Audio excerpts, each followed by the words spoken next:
Tapi saya ingin ke Pak Effendi Ghazali dulu ya. Ini silakan ini ya, dari politik, komunikasi politiknya bagaimana ini, pertarungan dinamikanya, manuver-manuvernya seru kan ini Bang? Ya, selamat siang. Assalamualaikum warahmatullahi wabarakatuh. Inilah pemirsa, ini acaranya tadi dibuka oleh CEO inilah.com, acaranya Inilah Sarita. Dan saya mau bilang inilah orang-orang inilah kita atau inilah sakitnya kita gitu ya. Inilah Indonesia. Inilah Indonesia yang tetap kita cintai walaupun sedang sakit. Oh, aduh, tepuk tangan dong. Iya dong. Saya mau tadi share ya atau mendukung beberapa pernyataan Bang Fahri Hamzah karena selalu bersama-sama bahwa mestinya kita mulai sesudah ada pendaftaran atau nomor punggung partai-partai. Misalnya Desember 2022, lalu primary itu atau ya kaukus dimulai pada Januari atau Februari. Kemudian pemilunya mungkin di Agustus, sehingga sesudah itu installment atau pelantikan presidennya pada Oktober 2024 gitu. Tapi itu jadwal yang baik. Tapi ini gara-gara KPK jadinya mulai sekarang begitu ya. Nah ini jadi ini jangan-jangan gara-gara KPK dan gara-gara Mahkamah Konstitusi juga. Ya kan, kita nggak tahu persis apa yang sedang ada di pikiran Mahkamah Konstitusi. Saya selalu mengatakan kalau saya marah-marah, itu kita sudah mulai marah-marah sejak 2013 sebetulnya. Ya. Dan sebetulnya teman-teman partai-partai ini nggak tahu juga, kalaupun tadi mengatakan ini ada persoalan bohir dan lain-lain, jangan-jangan mereka memang nggak memutus langsung juga hubungan dengan bohir gitu ya. Nggak, kalau Gelora sudah, wih, gitu ya. Oke. Tapi baik, ada Bang Jumhur juga di sini. Bang Jumhur, saya mau menyapa dengan mengatakan 62,9% bangsa Indonesia itu semakin takut menyatakan pendapatnya. Itu dinyatakan oleh surveinya Indikator ya pada bulan Februari 2022. Jadi bukannya stabil tapi takut, beda itu ya? Semakin takut. Semakin takut. Ya, jadi sebelumnya sudah takut, tapi kemudian semakin takut. Belum ada survei terbaru, tapi saya termasuk di dalam yang semakin takut. Jadi kalau nanti ada bagian-bagian yang saya nggak bisa jawab, itu berarti di sana saya semakin takut. Termasuk dalam survei tadi itu ya? Iya. Kalau survei-survei itu malah saya mau tanyakan di tengah sakitnya kita, survei-survei ini bohirnya siapa? Agak penting juga loh. Jadi semuanya ya kan? Serba bohir. Iya. Melaksanakan survei terus-menerus secara rutin dengan biaya yang besar. Ini ada bohirnya atau tidak? Syukur-syukur nggak ada bohirnya. Atau misalnya mengatakan dari kantong kami sendiri gitu.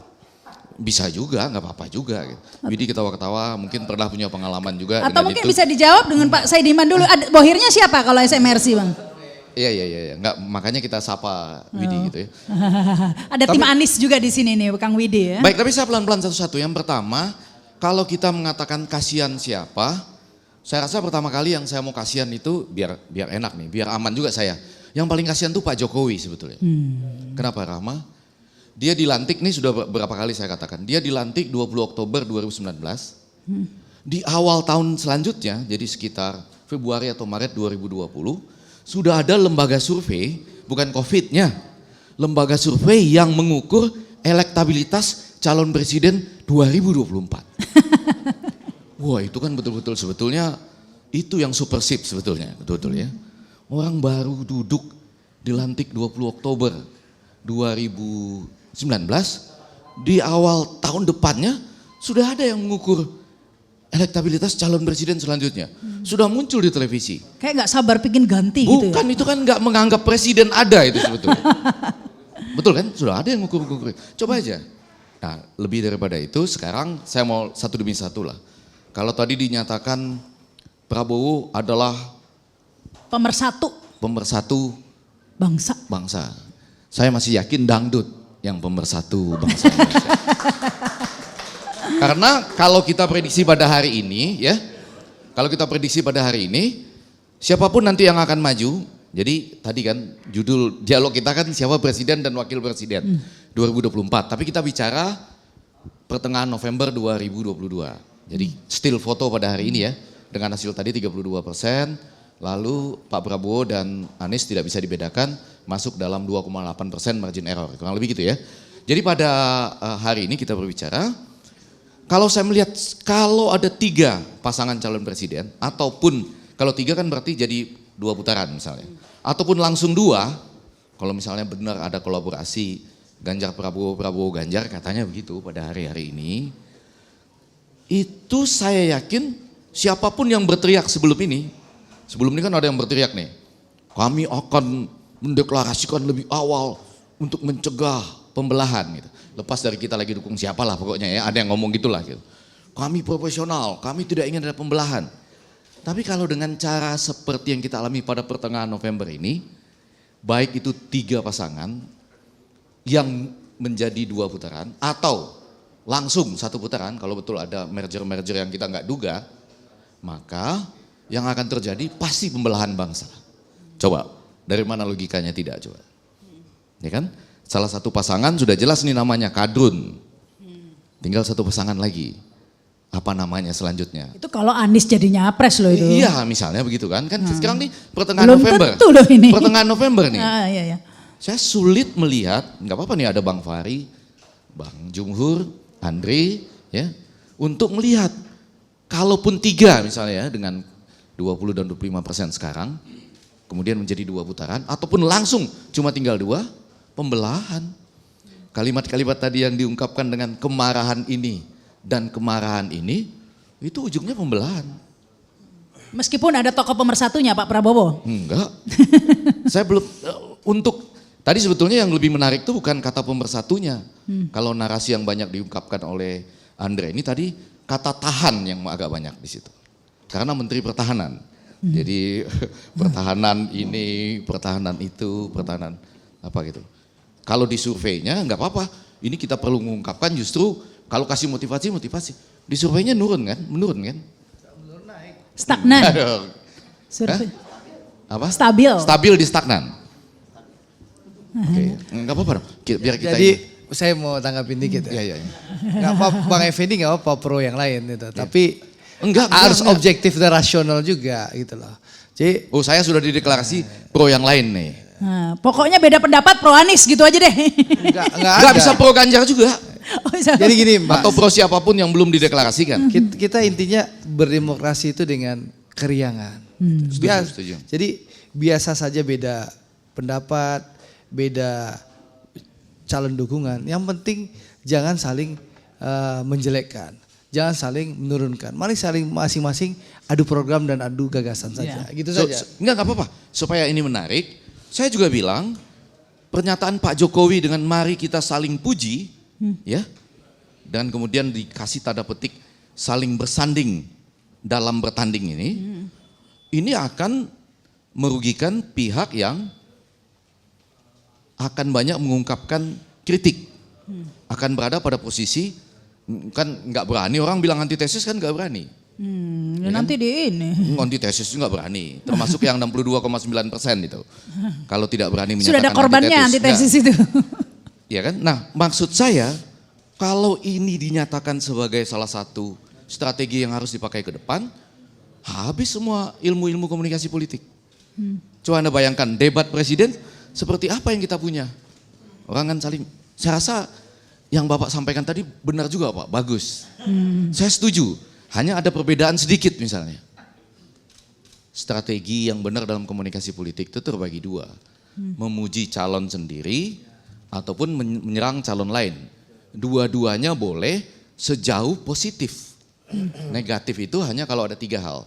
1, faktanya tidak sesuai, jadi hoax atau kalau di fact check itu tidak ada, tidak benar demikian. Yang kedua, tidak ada kaitannya dengan kemampuan pemerintah. Orang ini wajahnya nggak cocok jadi presiden misalnya, nggak bisa.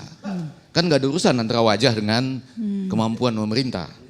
Ya kan? Nah yang ketiga, memprediksi sesuatu yang baseless, yang nggak ada dasarnya. Misalnya, kalau ini jadi, maka nanti seluruh peraturan akan menjadi misalnya syariah atau apa gitu kan. Kan baseless, di beberapa provinsi kita terbukti keliru gitu. Jadi yang mau saya katakan pada hari ini kita men-steal, betul ya, apa yang kita steal pada pertengahan November. Nah yang harus kita siap-siap itu adalah berbagai narasi yang pada ujungnya itu membuat kita sebetulnya jauh dari demokrasi. Pertama misalnya ya, presidensial threshold yang masih berlaku sampai saat ini. Tidak ada negara di dunia yang melaksanakan pemilu serentak dengan presidensial threshold. Ya kan? Hasil pilpres yang lalu. Iya, hasil bukan pilpres, pemilu legislatif yang lalu. Bahkan pakai metodologi yang kita pelajari di kelas-kelas, itu fallacy namanya. Kesalahan berpikir yang sangat besar. Apa itu? Ini kan demokrasi kan?